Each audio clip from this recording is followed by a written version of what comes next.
Young Threat went from working with Kendrick Lamar to murdering a dude in broad daylight, and today we're breaking down the deadly war that made him crash out.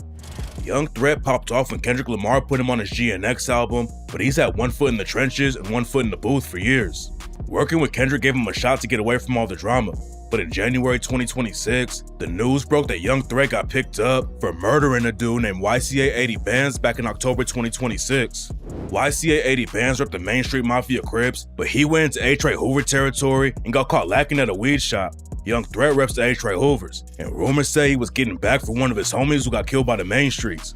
According to some sources, the Main Streets killed an A. on the same block where YCA 80 Bands got murdered.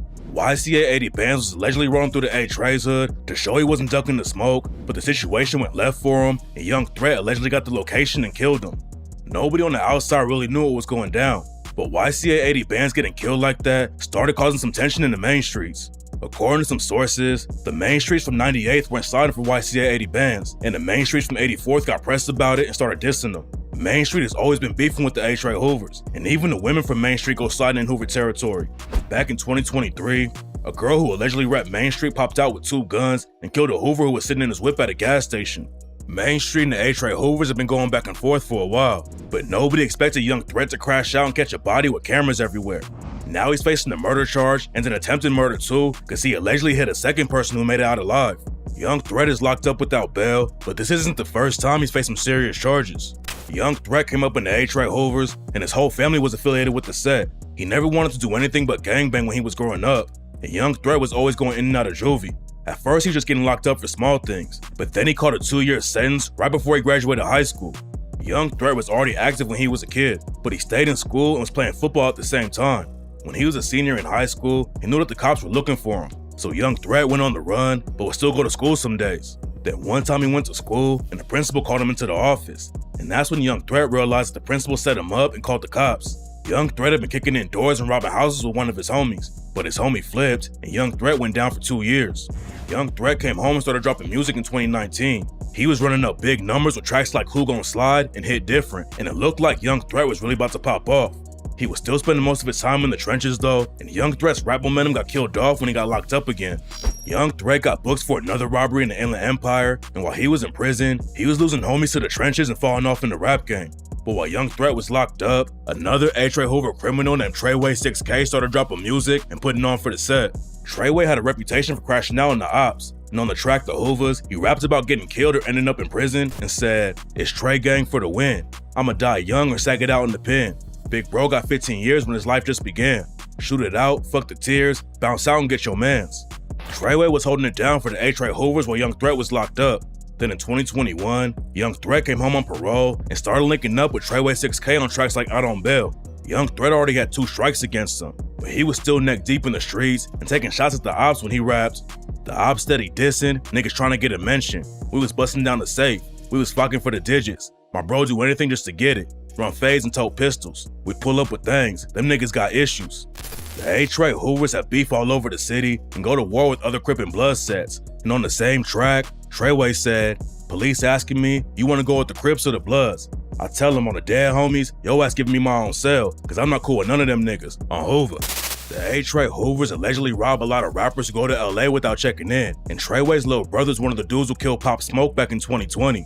Treyway's little brother was a teenager when it went down, and it's not clear if he's the one who actually pulled the trigger on Pop Smoke, but he still got convicted after he took a plea deal. Treyway was getting his momentum up in the rap game, but he said people in the industry were trying to blackball him since his little brother was connected to the Pop Smoke case. Treyway was still running up decent numbers, especially when he linked up with Young Threat in the booth, but then he crashed out and shot an op on camera. Treyway got booked for the shooting, and he still didn't stop crashing out. One day when he was in court for the shooting, Treyway spotted one of his ops and put hands on him in front of the cops, but he still got off pretty light for everything and only got hit with a 6-year sentence. Treyway wasn't the only homie that Young Threat lost to prison though. After Young Threat came home and hopped in the booth, he started linking up with a dude named Jap 5. Jap 5's from the 107 Hoover criminals and went viral for beefing with Crip Mac from 5-5 Neighborhood Crip. Jap 5 is known for putting hands on people, and Crip Mac even admitted that Jap 5 stomped him out when they fought in jail. And then that's when Cud came with just a couple vicious punches. The chin called Neighborhood Crip the temple, and then Cud hit me somewhere right here. Cud, I couldn't breathe, I fell.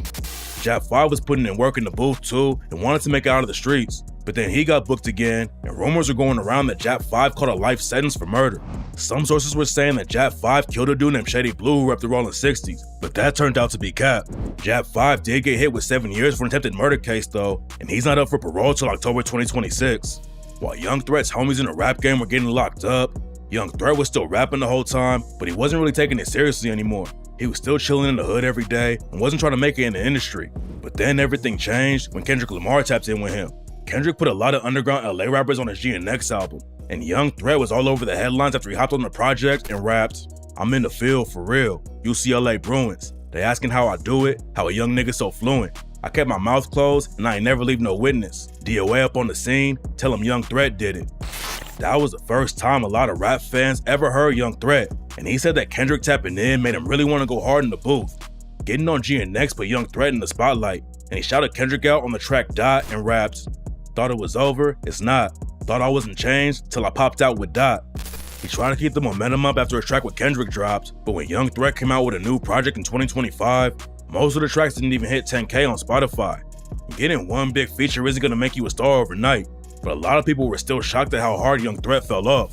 The last time he made any noise in the rap game was back in January 2025 when Young Threat's video shoot got shut down by the LAPD. Now Young Threat's facing life in prison for crashing out, and the A-Tray Hoovers don't really have anyone putting on for him in the rap game. The set is still making headlines, but now it's just for crashing out. The A-Tray Hoovers have been self-snitching like crazy too, and one of them blew up a car from Rolling 60s and posted the whole thing on IG. Then a couple weeks later, some other A-Tray Hoovers went viral for putting hands on an old dude who repped the 6'6" East Coast Crips. And in August 2025, the A-Tray Hoovers hood day ended up getting 2 people killed. The A-Tray Hoovers were throwing a party for their hood day, but the LAPD rolled up and shut the party down. The party kept going after the cops left though, and a few hours later, shots started going off and 8 people got hit up. Rumors say an A-Tray Hoover died at the scene, and then a woman who got taken to the hospital also ended up dying. And what made the situation even worse for the A-Tray Hoovers is that the woman who died allegedly had 3 sons who repped the set. The A-Tray Hoovers have been taking losses, and rumors say that's why Young Threat was so ready to crash out when someone told him that YCA 80 Bands was on the block. Nobody knows what kind of evidence the cops actually have against Young Threat though, and there's still a chance that he'll beat the body.